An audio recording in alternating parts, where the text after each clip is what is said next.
Welcome back, Fantasy Fiction Fanatics. It's great to see you again, and I hope you're doing well. Today's class, we're going to be back in the world of Mercy Thompson and completing the next set of chapters, chapters 5 through 8 of the Iron-Kissed book. I hope that those of you who are reading this and watching this have been enjoying it so far, and that you are intrigued to talk about more with me today.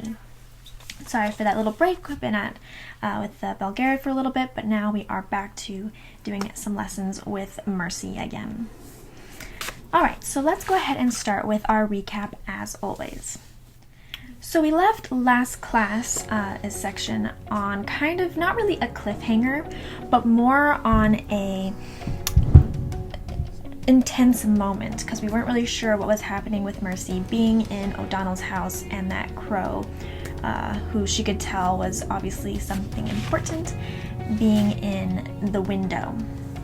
So we start off back in that moment, and the crow comes in, grabs the walking stick that she noticed had some kind of power to it, and glides out just through the wall with the stick.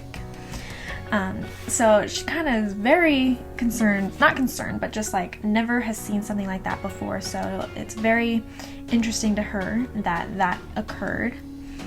And so Mercy then returns home and talks to Uncle Mike and Sam about the things that are progressing. Obviously Uncle Mike comes and visits, and Sam is there as well, and they have a discussion. And then we learn that the walking stick was something that was stolen from one of the Fae's houses that was killed. So the Fae was murdered, and that was one of the powerful artifacts that Uncle Mike seems to have missed since he tried to get all the artifacts that he could previously, before Mercy even went in the houses, or before O'Donnell house was searched. So it was something that was missed, but then after all of that, she learns all of that, she goes ahead and tries to visit Z, even though Z does not seem to want her to, because the lawyer tells her this message that he doesn't want her to speak to him at all, and says that her debt needs to be repaid. So Mercy gets a call then afterwards. She decides not to visit him. Gets a call about Adam and rushes to go ahead and help. So she jumps over her fence and runs over to Adam's house and finds out that Jessie was attacked by kids at some kind of school. And that she's been bullied in general about being a werewolf's kid. So she was attacked from kids at her school just because she is Adam's daughter. And Adam is furious. He cannot believe that he is causing his daughter to have troubles because now he is out in the open as a werewolf. So Mercy handles the situation, cleans her up, addresses her wounds, talks to her a little bit about the situation. More calmly than her father did, that's for sure. And she kind of gets that situation all settled down. Then later, Sam and Mercy go to a pizza place for the last of Tumbleweed. I believe this is the next day. And it's the last little hurrah for Tumbleweed, which was the concert that they went to in the last chapters. And there, Mercy meets Tim and Austin. Austin, she believes, is one of the people, or one of the guys, related to one of the guys. Sorry, not actually one of them, but related to one of the guys that pursued and hurt Jessie. So she does have that in mind, continuing. But she talks mostly to Tim, and kind of enjoys talking to Tim, and the fact that he is also somebody who knows a lot about history and stuff like that, and she can kind of use her history degree that she doesn't normally get to use and have somebody who relates to those sections of her life. Though Tim is not happy with the interaction once Sam enters the picture and kind of ruins the moment, and she realizes she kind of misstepped in how she was treating him. But yeah, so she goes ahead and talks to him, and he invites her to a anti-Fae meeting. Then the next day, Adam is installing a security, or at least Adam is having people install a security system in her garage when she gets there for work, and is teaching her and Gabriel how to use all this stuff. Obviously, Gabriel learns more about it than she does, and she's kind of irritated that he would step in, Adam would step in and install this security system, though she doesn't make too much of a fuss of it at this point. And then Tony brings by the consultant for them on the Fae, and she realizes that it is a Fae. The woman that comes to meet her is a Fae, and that she is the crow from when she's the crow from that came in and stole the walking stick. Sorry, had a moment there. And so that's very, very interesting to her, and they kind of have this little back and forth in this meeting with Tony that turns out to be more on Mercy's side than her side.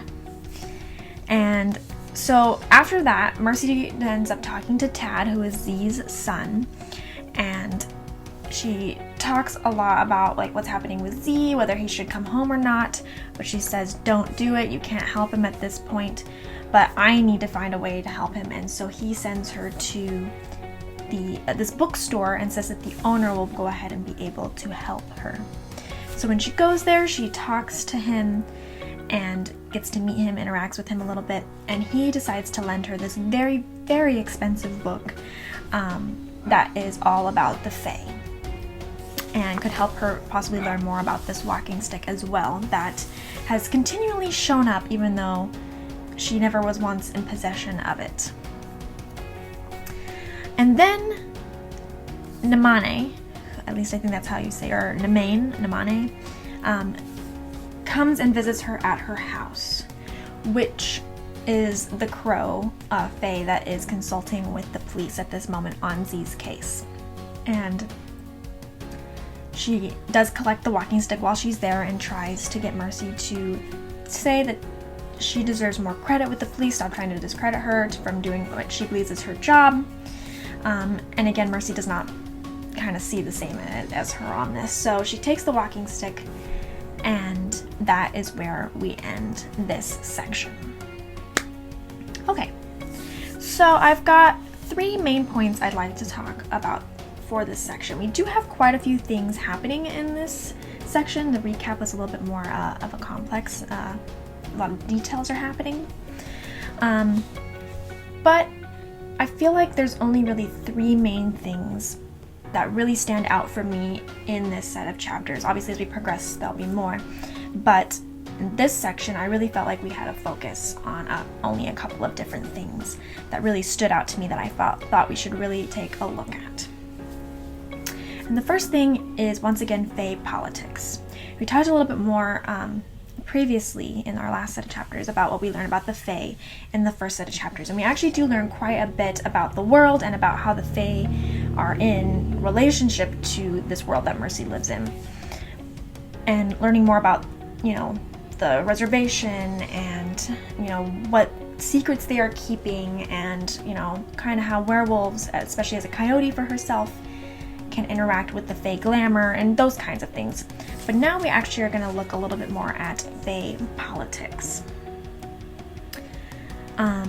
One of the things is that at this moment, they want Z to take the fall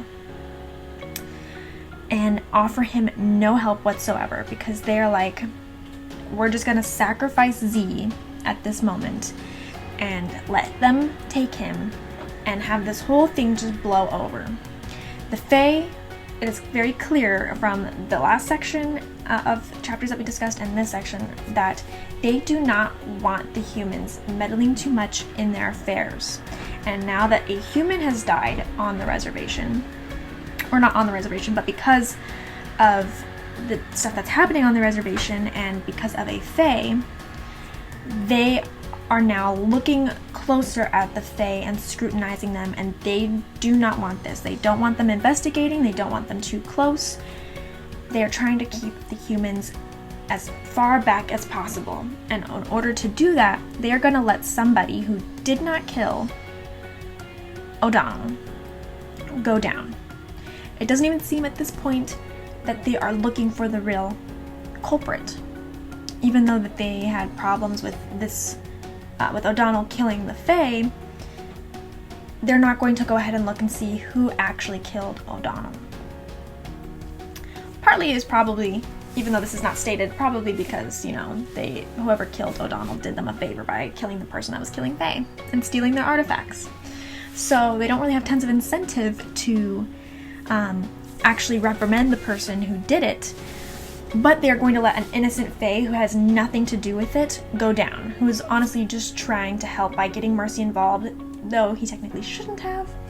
But he did get Mercy involved to help them because they could not figure out who was killing the Fae, and he actually cared about his fellow Fae being murdered. So it's very sad that the Grey Lords are going to just let Z take this fall. Especially as we have been hinted at, we don't know a whole bunch about Z and his background, but we do know that Z is one of the few Fae that can work with iron and metal and is not affected by it in any way. And a very old Fae. We believe, Mercy believes, which makes us believe, that he is somebody powerful, especially back in the day. So it's not a very nice set of politics here. They just want to get rid of the humans, and they are going to sacrifice whoever needs to be sacrificed in order to do that. They even have a consultant with the PD, though they don't know she's Fae. She is a Fae, who is just going to throw him under the bus and make it so they only look at him. It's very horrible for Z, as who has done nothing, to be thrown under the bus as such. And it will be interesting to find out at this point. We don't know if Z is going to make it out or if Mercy is going to fail in saving him. We don't know at this point. It could go either way. There isn't a lot to go on, and there's not a lot that she can do to help him at this moment. So if she does succeed, though, if she doesn't fail and she does succeed in making it so he continues to get out of this situation, and whoever the real killer is caught and Z is let go, how is Z going to act and reciprocate to these people who, even though they are Grey Lords and they are very powerful, how is he going to be towards them? Especially if he is as powerful as Mercy seems to think he might be.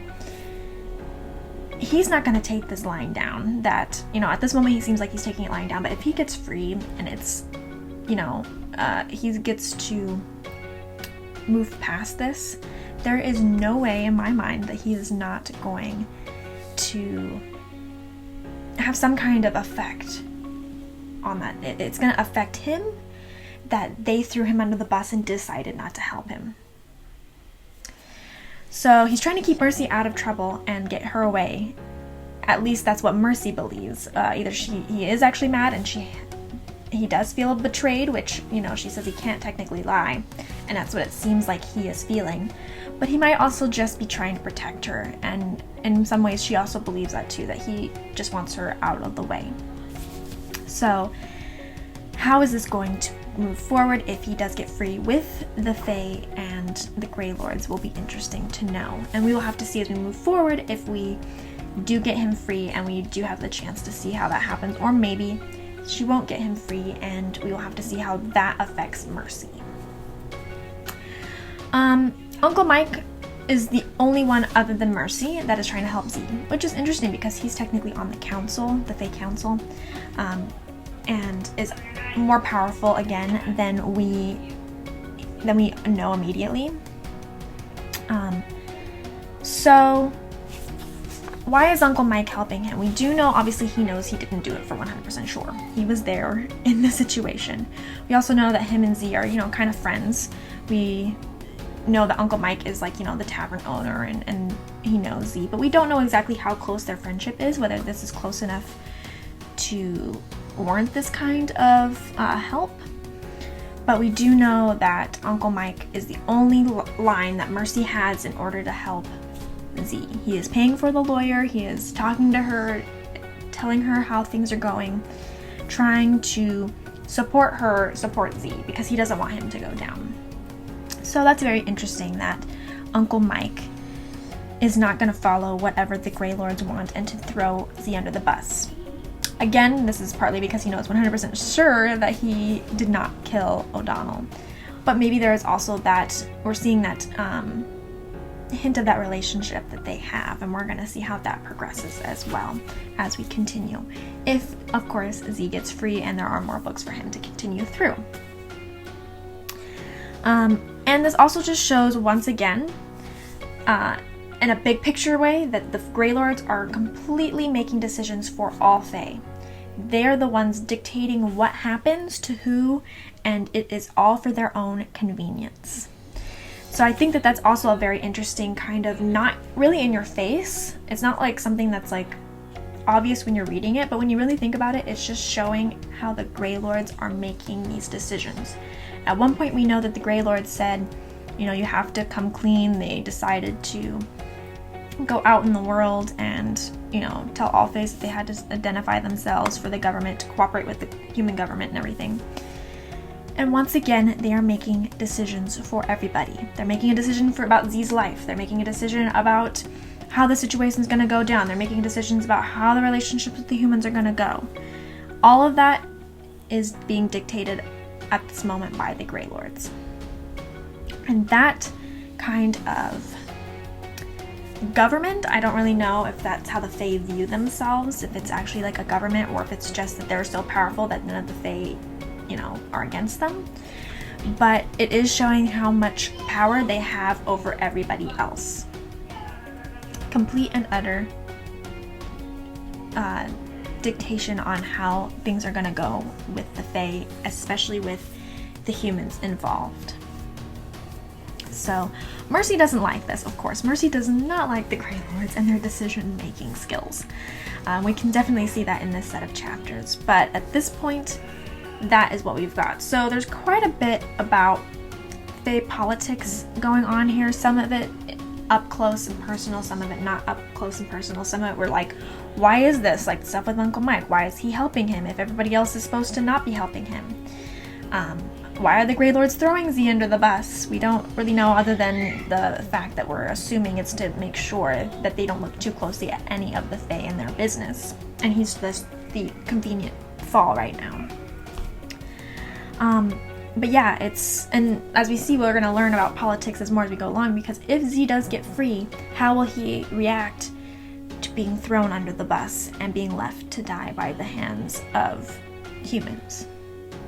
Because we all know that he could be locked up and such. That is an option, that they would just lock him up. But he's also a Fae, so we know there's a lot of anti-Fae going on right now with those groups that we've learned about.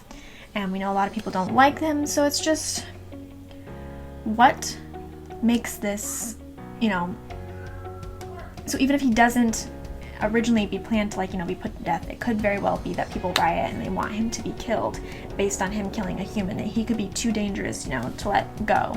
You never know how humans are going to react with, you know, other magical beings, especially in worlds that everybody knows that there are magical beings out, and they aren't integrated into the society. They are pushed aside, and they want, you know, have their reservations. They have their places that they're supposed to be, and they have to identify themselves. And obviously the relationship between human and Fae is not great. So it's very easy to think that he could be killed for this action. Okay, so now I'd really like to talk about Adam. And Adam, we've discussed some here and there. We've discussed him as part of being a werewolf. We've discussed him some as, you know, getting to know him. We've discussed him because obviously Mercy and him have a romantic connection at this point. She's considering him for possibly being a romantic interest. We had Sam for a while, but now we know in these chapters that Sam is no longer a contender, so Adam is the only contender. But he also plays more of a role in Mercy's life than just being possibly a romantic interest. He also has a lot of stakes that happen, especially like in Mooncalled.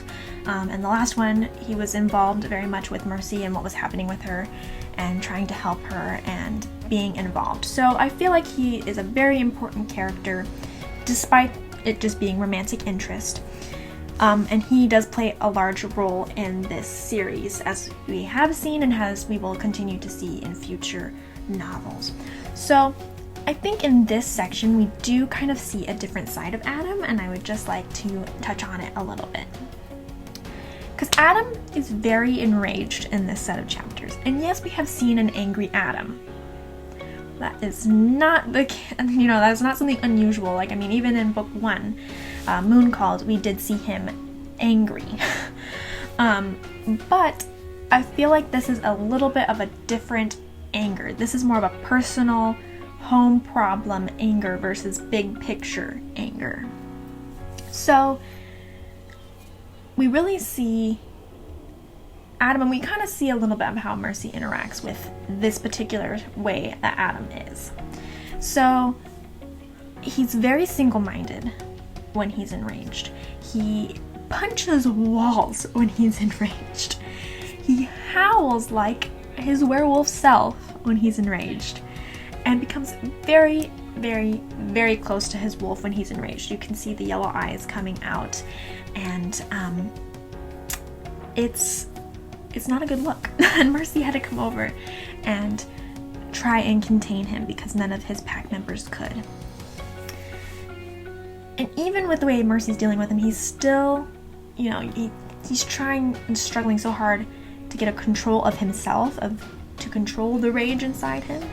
And since he has no way to outlet that rage towards, Jesse's attackers, he punches a freaking wall. And Mercy, of course, is like, well, you're gonna have to fix that wall now.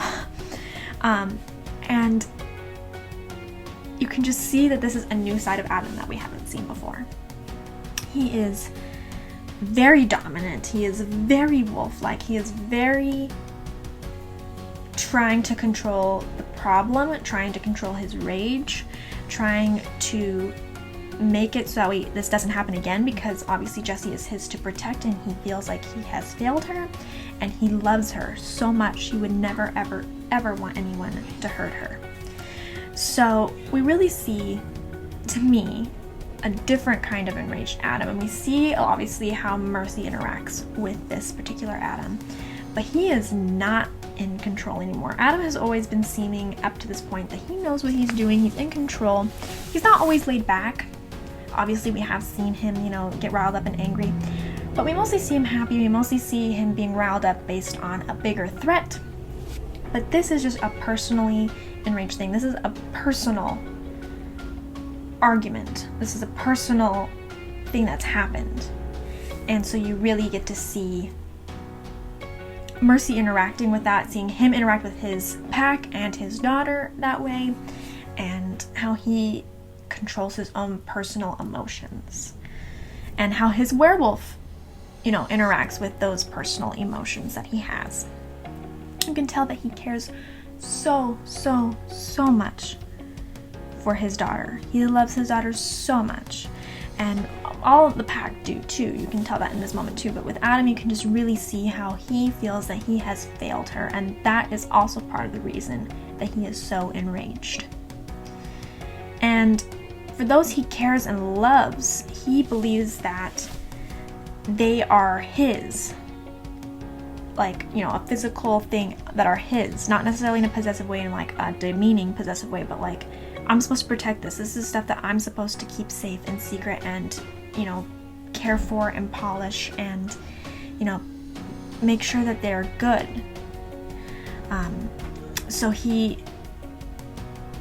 it really hits him personally. But at the same time, despite his enragement, you also see the kind of person he is, and the fact that he is not going to coddle his daughter. He's not going to shield her from the world, wrap her up in bubble wrap, even though he really would love to do that. She doesn't want that. She says, I'm going to still go to school, I'm going to still show them that they can't win. And he just says, okay, if that's going to be the case, I'm going to give you the tools to make sure that doesn't happen again. So I can't protect you from everything. I can't bundle you up and keep you in a warm little bundle in the house. So you're going to start self-defense again. You're going to, not going to be left behind, and, I'm not going to make you stay out of danger. So he truly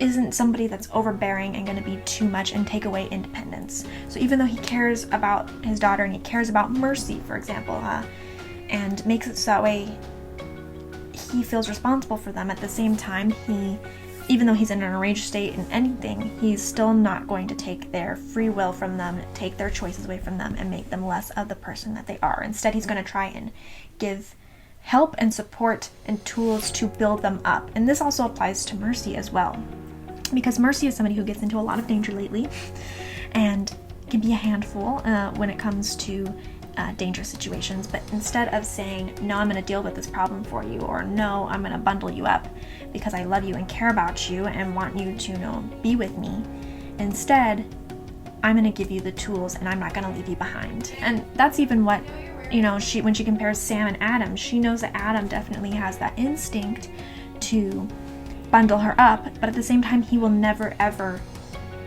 take her free will and her wants away from her. He will never ever do that, and that is why he is not out of the running while Sam is.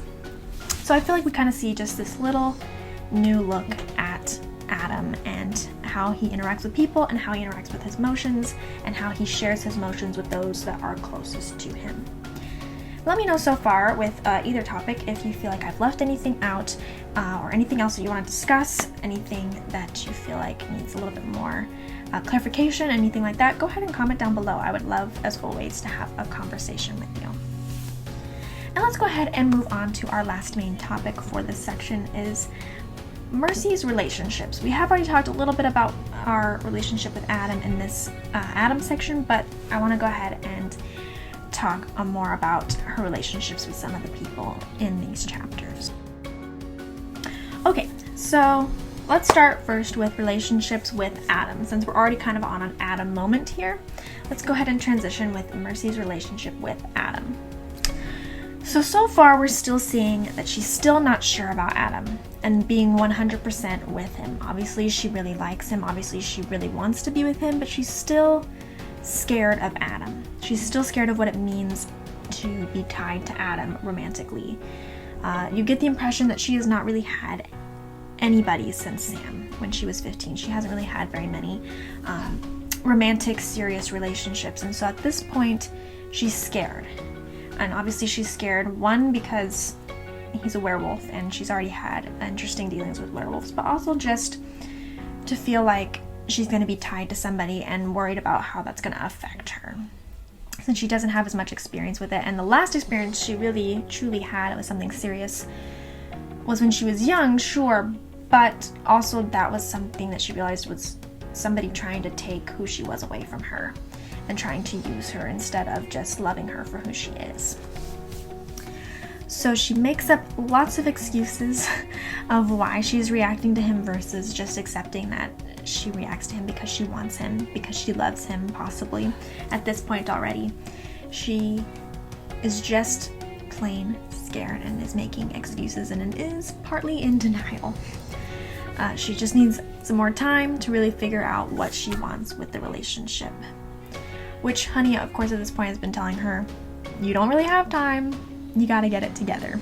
He is hanging on by a string because of him claiming you as a mate, and you are not filling that section. She really sticks her ground in front of him. She does not give down to him. She does not back up. She is completely herself with him in the fact that if she believes something, she's going to stick up for that, and she's going to say, this is how it is, and you are not going to push me around, and if I think you're wrong, I'm going to tell you that you're wrong. So I do think that's a very good dynamic for her if she is going to be with Adam, is that she is not someone who's going to coddle her loved one. She's not going to let herself be coddled. She's not going to change who she is. She's going to be upfront and personal. And sorry if my roommates are being loud out there.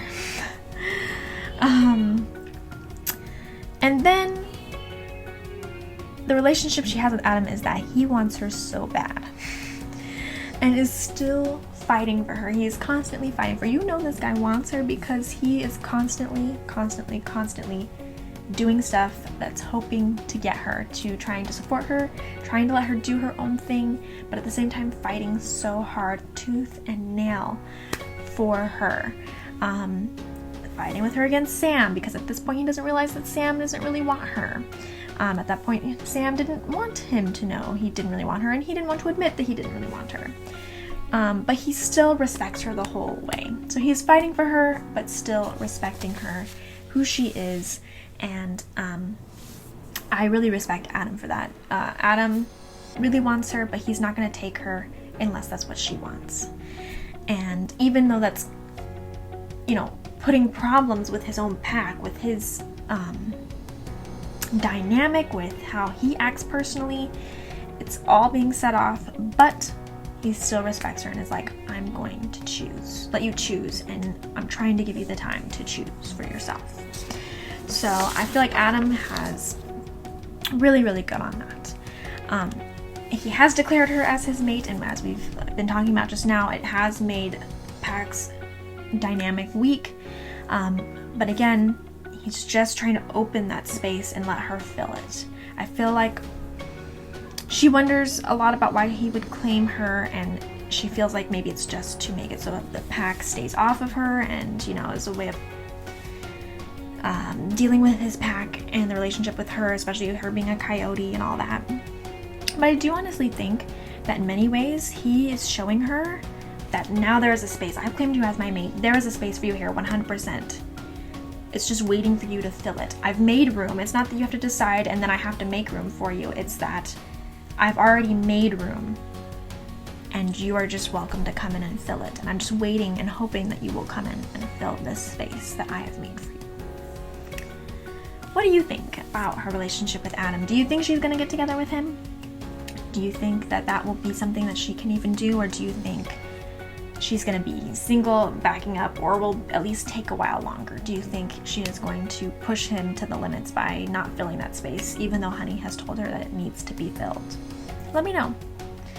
And let's move on now to Sam, because Sam is the opposite now that we are learning about, and as I've mentioned a couple times here already in this class, she realizes that she's no longer denying to herself that she doesn't want Sam. She feels like she wanted Sam. It's always been what she's wanted before, so she still feels that little bit of a spark and just took that as, her still being interested or possibly having that interest. And feeling like maybe there could still be something there now that she's older. But now, at this point, she has finally 100% realized, no, that's not what she wants. That's not who she wants. He is not going to be somebody that could make her happy for the rest of her life. And that shift has really not necessarily pushed her toward Adam or anything like that, but it's just been weighing over us as we've done these. We've kind of just been seeing like, oh, what's going to happen? But now it's for sure that we realize, yeah, it's not a good fit for her. And we have one kind of like, piece of Mercy and a piece of Sam just kind of click into place. Like, this is where they stand with each other. Because Sam also realizes in the same section as she talks to him that he doesn't really want her. He wants to want her because he wants to have what she can provide for him. But he doesn't actually really love her and want her as a mate. And yes, he would treat her nice, and yes, he would be loyal to her and be the kind of gentleman that you would want if he made that decision, but it's not something that he would do for love, and only something that his wolf would allow him to do and allow them to mate. So we really just see their relationship kind of click into place. Like, this is what they've decided. This is how they both feel. It's equal, and they are going to move forward with that direction versus being unsure and on shaky grounds. It's now officially, this is where things stand. Though, of course, she didn't like that he told Adam that that was where things stood. She was kind of irritated with him about that, because she hasn't made a complete decision about Adam. But oh well, as he says, he can do whatever he wants. And the last person I wanted to talk about relationship-wise was Z. So we kind of uncover more about him that she didn't know. So, she's kind of learning more and more about him as this is continuing. She knows, now that he's definitely more powerful than she thought. Knows, the whole thing about not being a girl, I think it said. And we really are seeing her trying to uncover him, trying to see who he is. Here's different rumors about him. She doesn't know everything, obviously, but she does learn more about him, and she's learning more about how things are gonna be, especially with him being locked up and her trying to help him and him trying to make her not help him. It really seems like he's mad at her. He tells her, I'm calling in my debt, you're gonna have to pay off the whole garage to me. Trying to make her stay away, doesn't want her to visit. And it seems like he is mad and betrayed by her, especially with her telling this lawyer his secrets also of the Fae, that he doesn't want her telling people. In a way, she says, obviously, he has to tell the truth, so he must feel betrayed by me. He must feel that, because he cannot lie as a Fae. But Mercy wishes to set him free anyway. So this just shows we don't quite know where Z is at on his side. In many ways, it's almost a question of, is he just trying to get her to back off, to not be in danger? Because how can he be so loving with her, and this whole relationship that they've built so far of being good friends and helping each other, and to have degraded this far just because she's trying to help him. But even if it has degraded that far, Mercy does not care, and she is loyal, and she loves Z. And so she is going to put in what she has to get him free anyway. So we see a little bit more about Z. She's uncovering more, she's learning more, but this does not change her opinion about Z, does not change her side of the relationship with Z. And we just see that at least her side for sure, is solid in loving and caring about Z and wanting to set him free, especially since she knows he didn't do it. She knows that he could do it, but she knows that he didn't do it. Especially if Uncle Mike said he didn't do it, then she knows that's not how Z is normally. That's not, and if Uncle Mike does advocate for him, then she believes it 100%. She has no doubt in her mind that Z is innocent and wants to make sure that he can go free. Okay, there we go. That is the main topics I wanted to discuss today.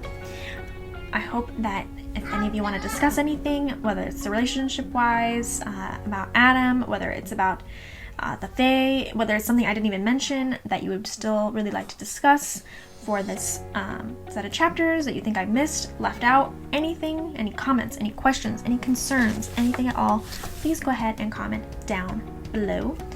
The only thing I have left to say, it's a very small nitty-gritty section. Normally I have a few more points, but this was the only thing that I really felt like stood out to me for the nitty-gritty that I want us to go ahead and keep in mind as we progress through to the next portion of our book, and with more books in the future as well. This is something that I find is very important, and that is that Sam claims that Bran would go to war over Mercy. When he's talking to Naaman, she is talking about how, they could try and get rid of Mercy or whatever, but he stands in, he comes in, he talks to her, and he says, if you do anything to Mercy, Bran loves her like a daughter and will literally go to war over you touching a single hair on her head. We don't know 100%. We haven't seen enough about Bran and Mercy's relationship with Bran to know if this is true. We do know that obviously he cares about her, he's helped her, but we don't really know exactly if this claim is true or if it's just trying to scare off the Fae. But I think we should definitely keep in mind that he says this, and it seems likely that Bran does care about her at this point. We have seen that it seems that he cares about her, just as he cares about his son. So, is that true? Is that not true? I guess we will find out as we continue going through, if anything does happen to her, what Bran's reaction will be. Alright, sorry that wasn't too much of a nitty-gritty section. I just didn't feel like there was anything that really stood out for keeping in mind for next time, except for that point. I felt like that was very important to mention. If you think I missed anything, like I said just a moment ago, go ahead and comment down below. Would love to hear it. And for the next class, go ahead and read the rest of the book. There's only 5 chapters left. It's going to be chapters 9 through 13. So let's go ahead and just knock out the rest of this novel and see where things go and how things get wrapped up. Will Z be saved? We will find out. Yeah, so go ahead and reach me down below, or you're welcome to reach me on Twitter, which is at fantasyfiction1. You're also welcome to reach me on Facebook, which is facebook.com/fantasyfiction1. They are the same for either site, depending on what you're looking for me on. You can message me on either of those.